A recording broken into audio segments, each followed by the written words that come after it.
Mabuhay, magandang araw. Narito na ang mga nangungunang balita ngayong linggo sa Caraga Region, hatid sa inyo ng Caraga in Focus News. Sinimula na ng Butuan City Transportation and Traffic Management Department o CTTMD ang Driver's Education Program o DEP para sa mga driver ng tricycle, motorela at pedicab for hire sa lungsod. Ang DEP ay mayroong 5 module na naglalayong mapaunlad ang kaalaman at masiguro na kwalipikado ang mga driver na nagmamaneho ng papasaherong sasakyan. Ang mga nakapasa sa eksaminasyon sa DEP ay makakatanggap ng DEP ID na isa sa mga requisitos upang ma-renew ang kanilang Motorized Tricycle Operators Permit o MTOP.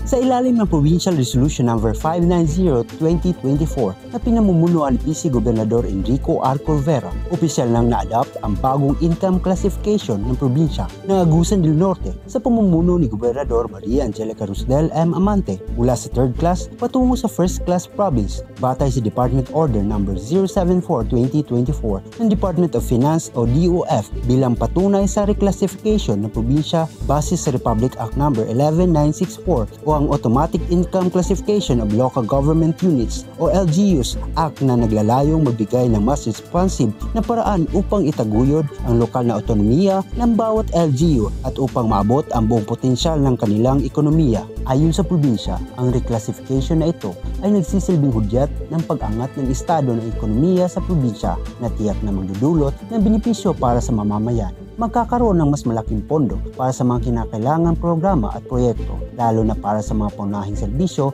para sa bawat Agusano. Kinilala ang probinsya ng Agusan del Sur sa mga natatanging kontribusyon nito sa idinaos na 24th Gawad Kalasag National Awards 2024 bilang Beyond Compliant Local Government Unit sa magkasunod na 3 taon. Pinisinta ito ni Governor Santiago Cani Jr. at PDRRM Officer Armando Gomez sa mga agsornong sa flag raising ceremony nitong Lunes. Pinarangalan din ang nasabing probinsya ng 2 special citations, ang Matatag na Probinsya Award at ang panibagong award na Mapanghikayat na Probinsya Award. Iginawad ito ng Office of the Civil Defense dahil na rin sa malaking naiambag nito sa Disaster Risk Reduction and Management. Nakatanggap ng mga parangal ang pamalang lungsod ng Surigao bilang huwaran sa pamamahala at mga hakbangin sa pag-unlad na inorganisa ng lalawigan ng Surigao del Norte at ng Department of the Interior and Local Government o DILG Surigao del Norte sa Provincial Convention Center na pinangunahan ni Governor Robert Lindon S. Barbers noong Enero siyam. Kabilang sa mga parangal ang Gawad Kalasag, Fully Compliant LGU, High Functional Peace and Order Council at High Functional Child-Friendly LGU. Dumalaw rin sa nasabing aktibidad sina Mayor Paul Yves Dumlao, Vice Governor Eddie Gokyangke Jr. at DILG Provincial Director Domingo E. Bulabo. Ang Commission on Elections, Office of the Provincial Election Supervisor sa Surigao del Sur sa pangunguna ni Attorney Riza Andunalin Constantino ay nagsagawa ng press briefing noong January 15 upang talakayin ang mga update at paghahanda para sa darating na 2025 national and local elections at malinaw na ibinahagi sa mga media practitioners ang hinggil sa mga patakaran at pamamaraan ng halalan. Kabilang sa mga tampok ng kaganapan ang demonstrasyon ng Automated Counting Machine o ACM kung saan ipinakita ang mga punahing tampok at functionality nito upang matiyak ang transparency at kausayan ng proseso sa halalan.